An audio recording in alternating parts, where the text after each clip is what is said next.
Good morning.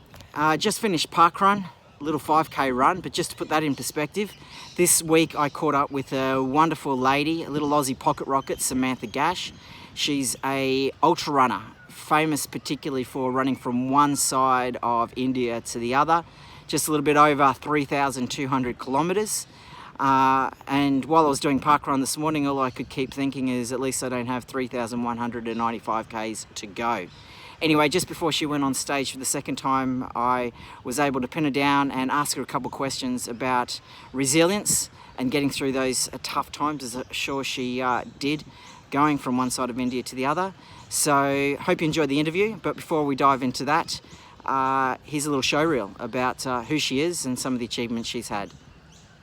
What are our bodies really capable of? Aussie ultramarathon runner Samantha Gash. One of Australia's best ultra-marathon runners is focusing on a very different In goal. recent years, she's run through deserts, the Himalayas, and even Antarctica. Running the equivalent of 55 marathons in a month. It took her from one side of South Africa to the A young other. Australian is putting her body on the line to help inspire She has change. raised hundreds of thousands of dollars for amazing causes. Samantha Gash is setting out on a 4,000-kilometre run across India. We don't know our full potential until we put it to the test. My name is Samantha Gash and I'm from Melbourne, Australia.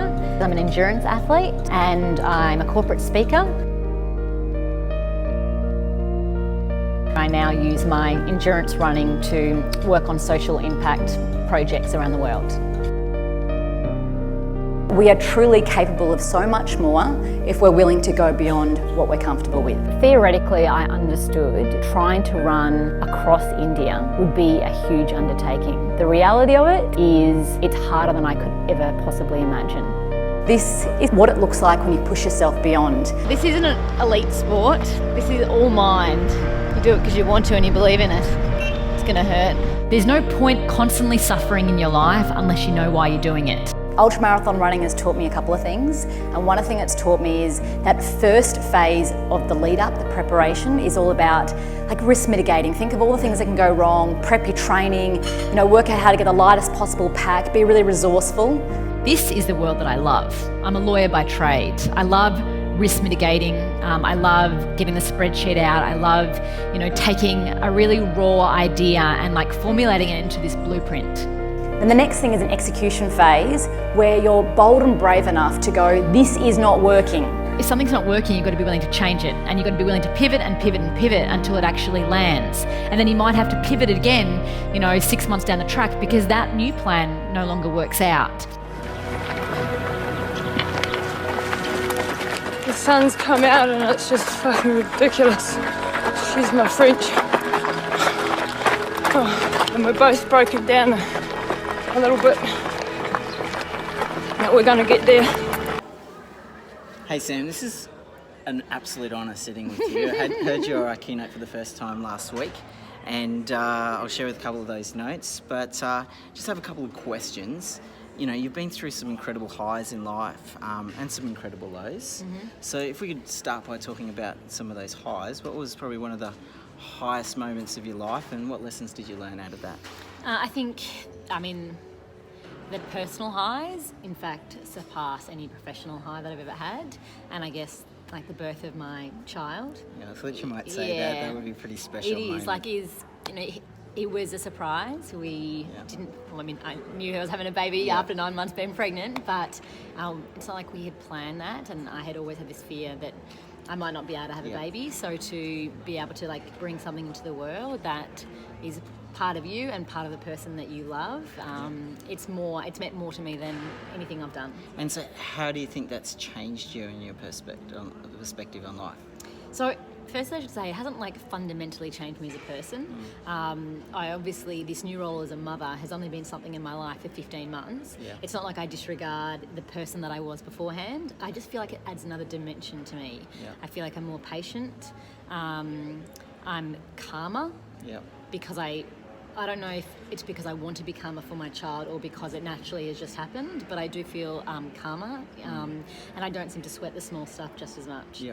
And so career-wise, Because you've had some pretty epic moments too. I think, finishing the run across India. So how far was that again? It was 3,253 kilometres. 53. 53. Awesome. Yeah, that's what I've always been saying. Actually, recently I discovered that it was longer than that, but it's the number I've been verbalising out for so long. And it's not just the physical run of it, it's just that I spent so long prepping for that. So it was, 2 years and really the 7 weeks that it took to run it. And it was the fact that we did it for something that was just so much bigger than who we were individually in the team. Yeah. We raised close to $200,000. Wow. We funded 6 education programs.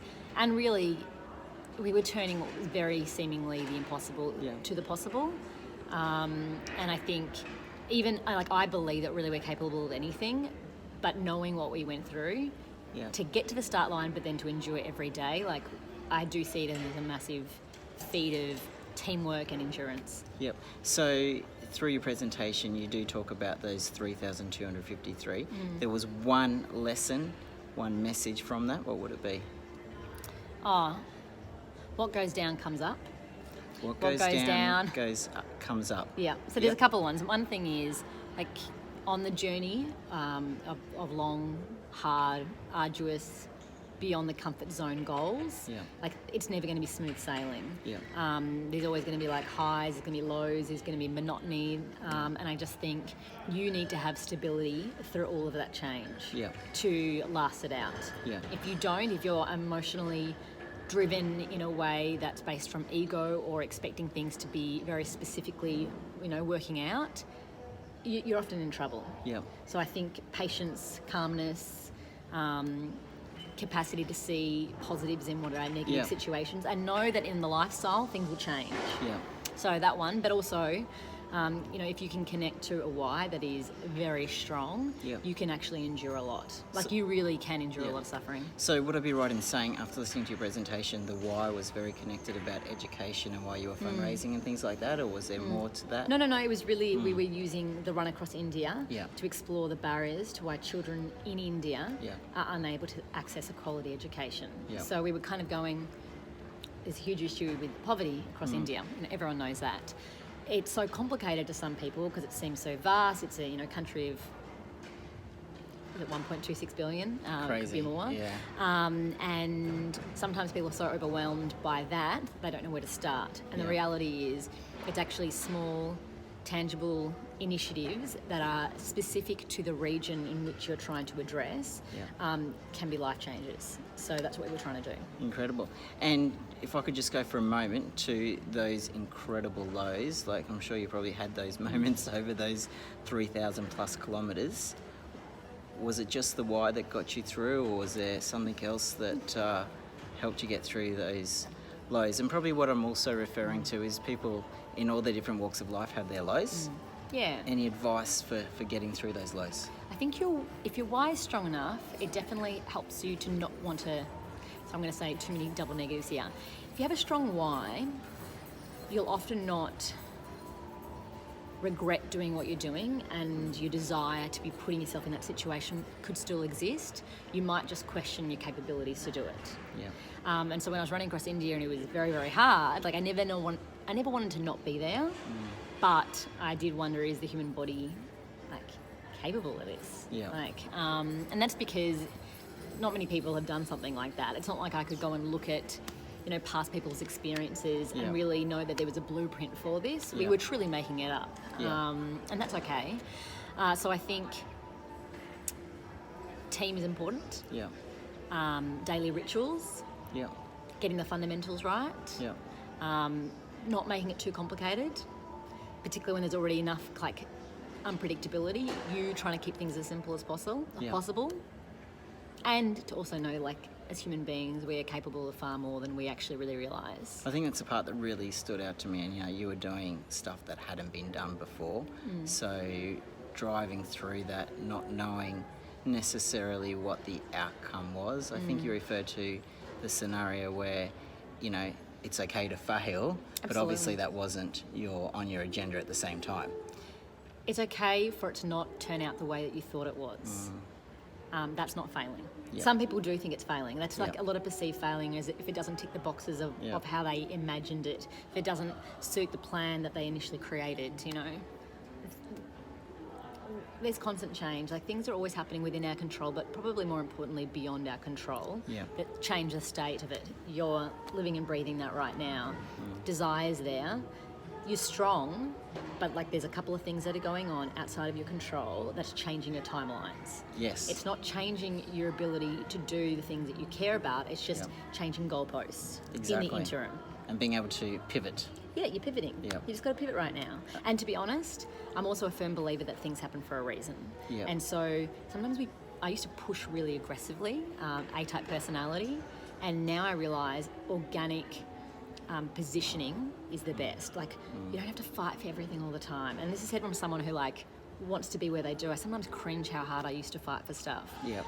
When the time is right, if you're someone that puts yourself in the right space and is still pursuing the things they care about, a little bit of the universe to help you be there in that right timing for you. Love that. Gold advice.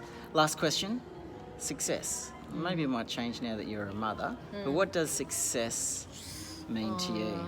I mean, I think success looks like for me doing the things that I care about, knowing that might change over time, to, there's so many things that are important to me. Getting the balance right between, pursuing a professional career while still being a very present mum. Yeah. I'm always navigating that balance of what that looks like. Yeah. It's a good, I don't think I have a clear answer. And who for it. knows what's next in your chapter? You're obviously, I like what you said, being a very present mum, and I think that's a really important space to be. But you've been a really incredible inspiration to myself. Aww. And if anyone gets the opportunity to see Sam speak, it will blow your mind. And really want to say thank you for taking the time to have a chat with me. No, my You're a pleasure. gem. Thank Now you. we're going up on stage. Yeah.